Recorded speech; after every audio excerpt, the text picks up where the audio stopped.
compelling interview coming up. The topic is AI, data, and customer experience. Where is BFSI heading? Now, I request you to please join me in welcoming Mr.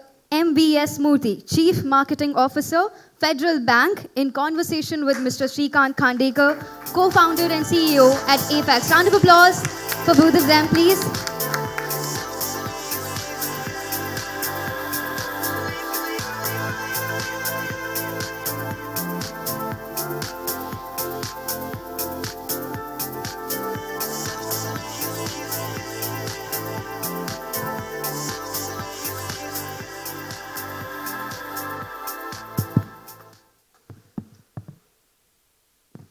You know, when I met the gentleman to my right a little while ago in the lobby, I said, listen, I have an important question to ask you. What do I call you? So I mean, like Murthy, Mr. Murthy. He said, no, call me MVS. And there's only one Murthy, and that's Mr. Narayan Murthy, he said. So, okay. I've got to get used to calling him MVS. I know. It'll take me a minute. Okay, MVS, you know, you've been in the BFSI space for more than 20 years, right? What are the pain points for consumers? How have they changed? Just could you give an overview before we get down to the specific questions?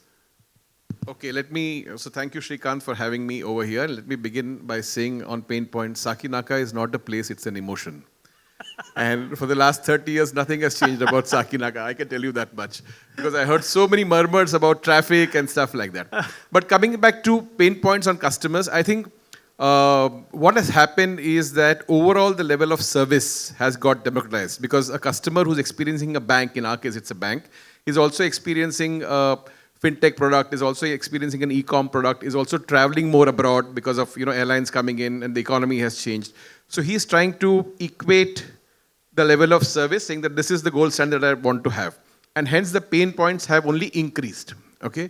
The other part is that in the present day, there are two very large issues which customers face, which never used to happen 20 years back, which is an account freeze, which is happening because of increased cybersecurity surveillance, because of threats which are happening, and it's a shock to a customer saying that suddenly he cannot go out and do some kind of a transaction.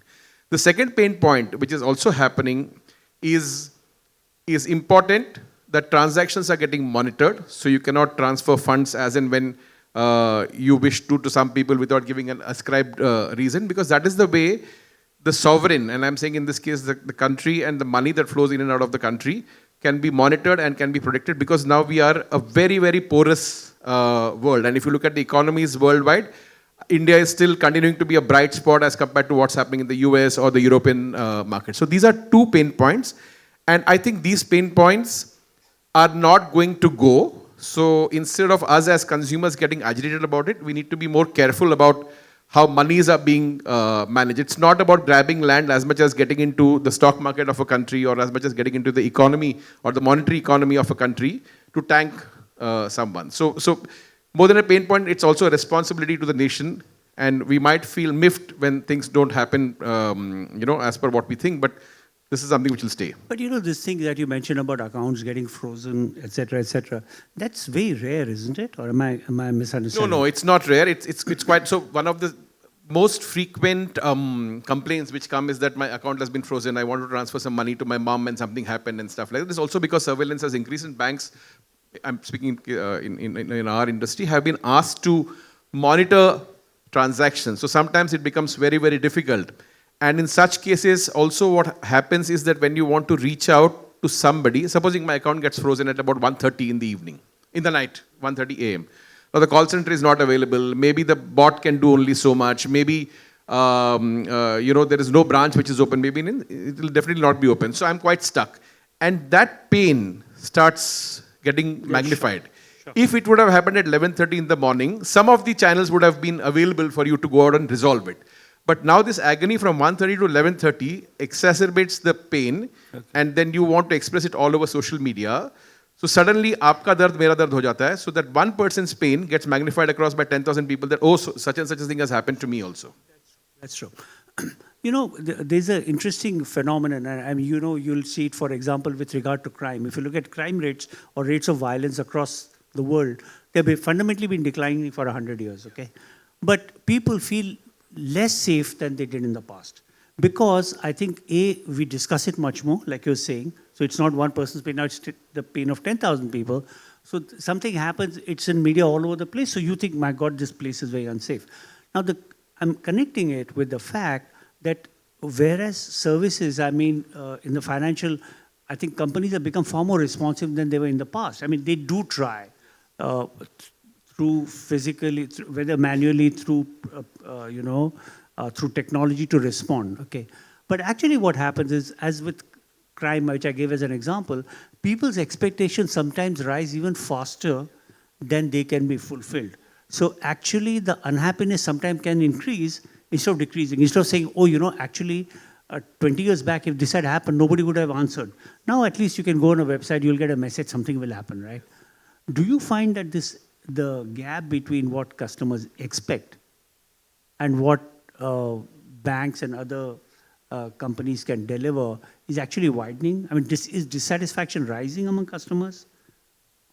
So is dissatisfaction rising? I think I would say impatience is going up, not as much as dissatisfaction, because on an average, all of us have got 3 bank accounts, and more or less the top 3 banking brands or automobile brands will give the same level of service or delivery. I think the impatience is what is rising. And also what is happening is that we are all public figures now because of our social media and the presence that we have. We are our followers, so to say. We used to say that you become like somebody whom you drink coffee with, but today we are our followers. That also emboldens us and makes us almost like a quasi-activist, a rebel without a pause. So instead of reporting it to the branch manager, first I will go out and report it onto social media. Now from the time I have reported, so my argument is, मैंने Twitter पे डाल दिया था 1:30 बजे रात को, लेकिन आपने अब तक कुछ किया नहीं उसके बारे में. लेकिन आप ही आपके ट्वीट को देख रहे हैं ना. The person who is supposed to go out and resolve it for you doesn't even know. So this, increases the impatience which people have. The best thing for you to do is that, one, if possible, avoid the transaction then, because there's always going to be a possibility that somebody will pick it up and hold the transaction, not because of anything else, but just because of safety. So today, if I go and pay fees for my son's school on my credit card, first the transaction will be on a hold, and somebody will call me and say, are you making this payment? And it is good for us to err on caution rather than allowing the transaction to go. So I think more than dissatisfaction, the impatience is rising, and almost like notification, we want a resolution of service, which will never happen.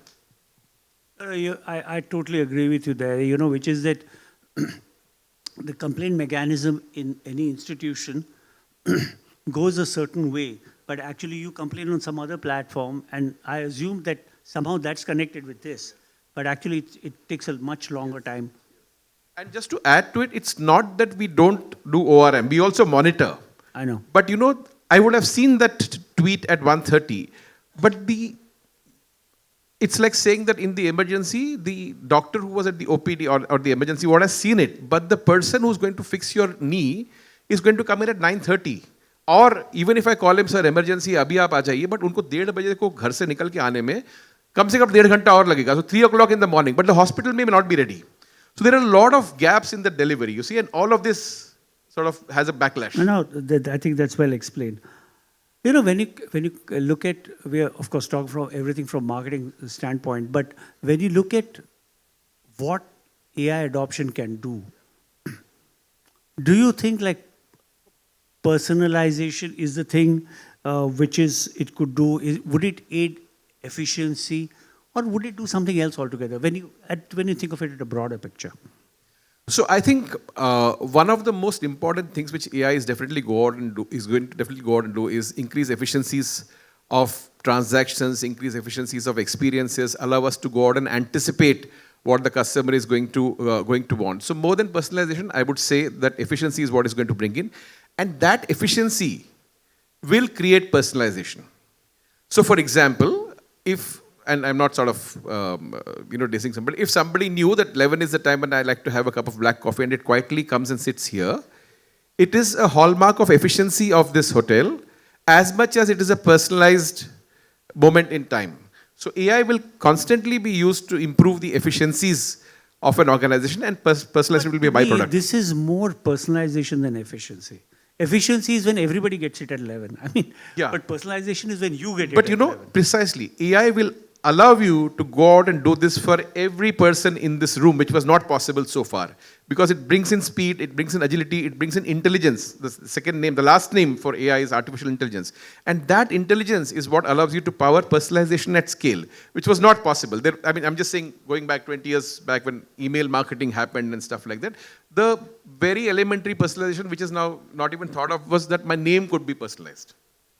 Then we came into an era where, images could be personalized, but there were segments of, 10, 12 people. Now those images can be delivered because of the way technology is for 1 billion Indians in different formats.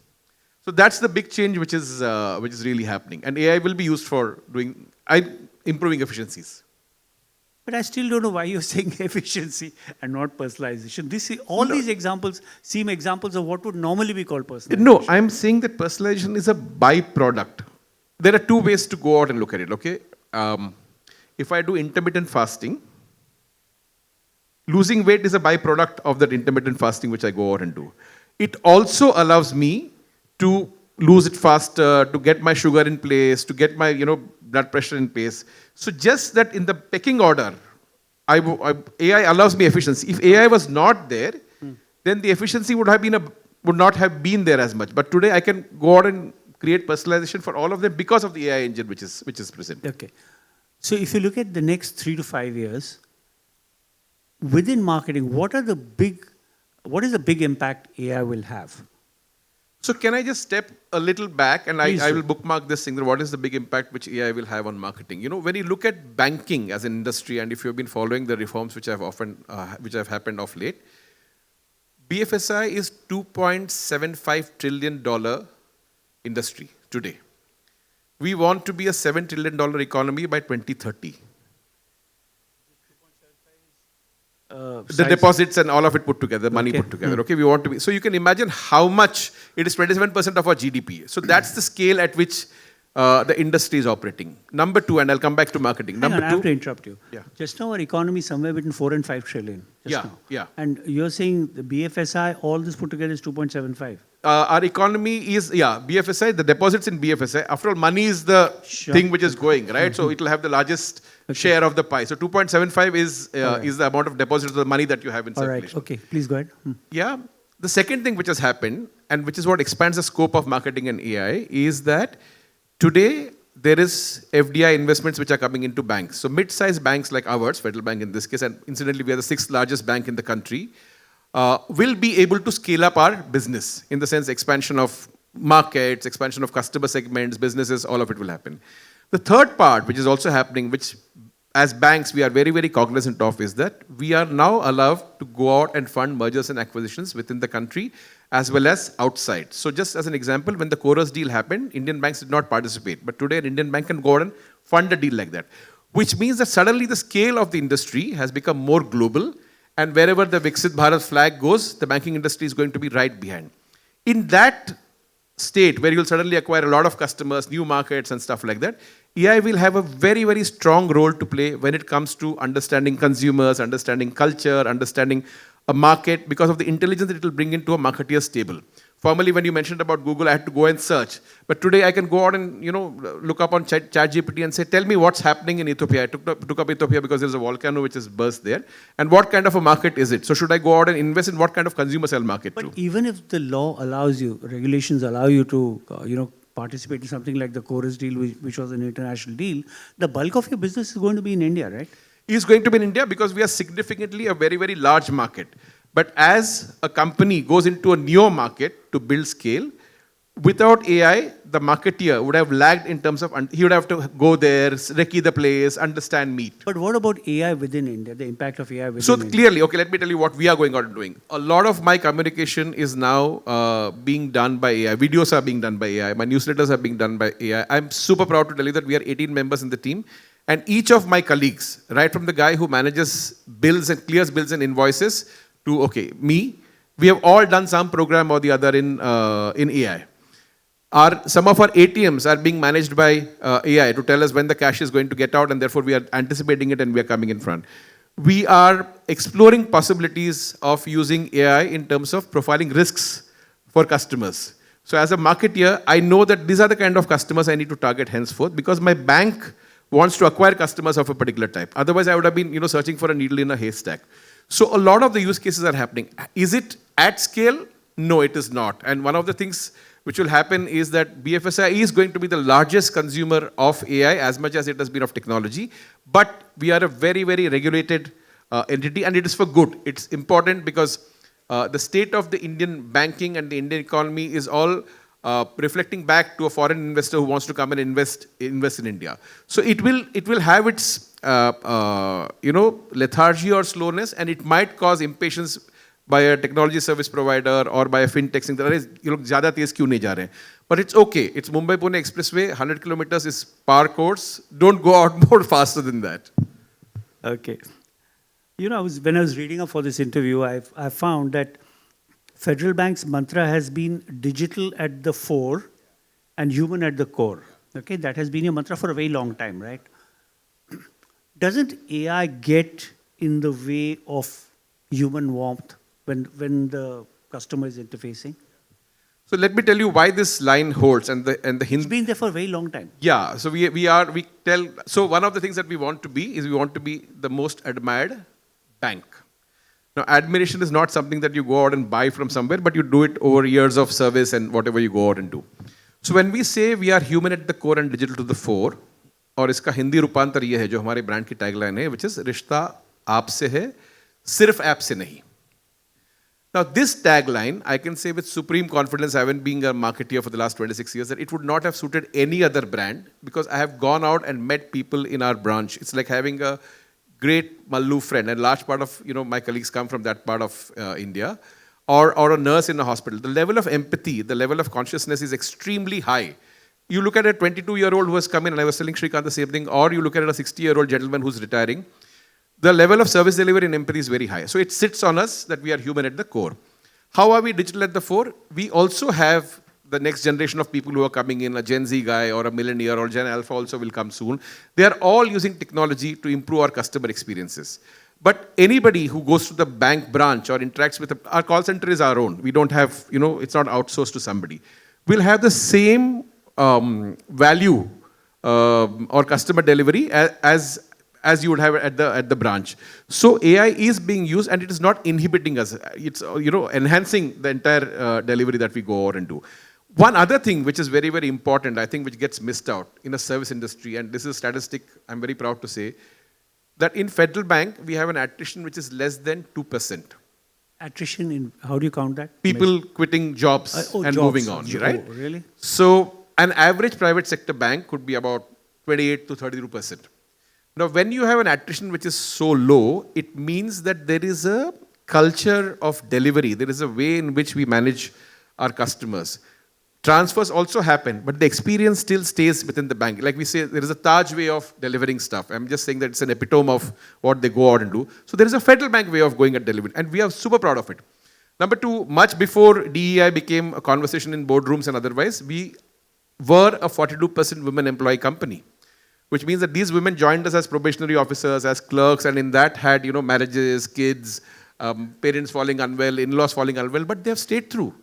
So all of this strengthens the human quotient, and we are all people who are living in the present world, so we look at technology and adopt it. I want to now go on a tangent for just 1 minute to ask a very, it's like my pet question. Yes. Which is why, and I think most people here would agree, when you have a complaint or you have an issue to solve, it's very difficult to find a human voice to talk to. Why do you think companies invest enough in call centers? Because the logical thing is, a call center, it's a cost center, get rid of callers and just put that IVR, etc., and then you can't find anybody, right? But on the other hand, can't call centers be a source of picking up business? Because if you have a great experience with a call center, you're so grateful that somebody is actually listening to you and solving your problem. Can't it be a form of selling actually? So now life has come a full circle, Sreekant. There used to be a time when we used to get calls on the call center, and all of us used to get nauseated by the number of calls which would come, particularly in the credit cards business. So those are outgoing Extreme, calls. yeah, I'm talking outliers. about when customers want to. Yeah. So it's come back a full circle. The second thing, and just close this point, is that now, therefore, the regulator and everybody is asking us to have 1600 as a number, or this 1404 or whatever, so people know that it's coming for a sales call. On the other hand, and since you brought this topic up, in our case, we do this very often because the call center is run by employees of Federal Bank, and when we resolve a query, we also go out and pitch for a separate product. And I'm very proud to tell you that we have three generations of customers with us, which means the third generation could also be having an account with somebody else, but still he has got a Federal Bank account or she has got a Federal Bank account because of how all the deliveries have happened. And it is a conscious work ethic. So a lot of brands look for new to bank customers by pulling out lists or by going out and marketing aggressively. But we have always prided ourselves in the delivery of the service, and then it also helps us because then the portfolio is more secure. Our NPAs are very, very low. We know who we are lending to. So all of it helps. But it's a way you want to look at your own business. I mean, somebody like a Shevang at 194 will go out for a 6, but that's the way he goes out and plays. But somebody else will say that, okay, let me hang around Potter a bit and I will eventually make the 200. No, but my point about the call center. No, sorry, come again. What was the point? My point basically was that have banks, and I think especially, fintechs, a lot of companies basically, they've cut back on call centers, and therefore it's very difficult for people to talk to a human being when they've got a problem. Yes, so very interesting. So the cutting back on the call center has also happened because technology has amped up. Today I'm able to use voice through an AI. I'm able to use vernacular language to go out and speak. There is a lot of AI which is happening. On the flip side, what is happening because of artificial intelligence is that human intelligence is getting premium. Since somebody will need to sit and think about the workflows which can happen in Telugu, workflow which can happen in a Marathi, workflow which can happen in English. So the human mind has to think about all of this and hand it over to a call center. It also happens that there is not a first call resolution. So the switch between an AI voice and immediately handing it over to the human individual is also happening seamlessly. Okay. So there is both which is there. All right, okay. Now banking is, by its very nature, supposed to be risk averse, okay? On the other hand, AI can allow a lot of experimentation with many new things, right? So AI would like to run, but then there's the core of the business, which is, listen, certain risks just cannot be taken. How do you reconcile these two? I would say, zindagi mein thoda ठहराव zaruri hai. There is no need to be in a rush all the while, and particularly when it comes to banking, because at the end of the day, what other businesses would have thought is evolution and trust is the currency or whatever. For us, trust has been the most fundamental thing.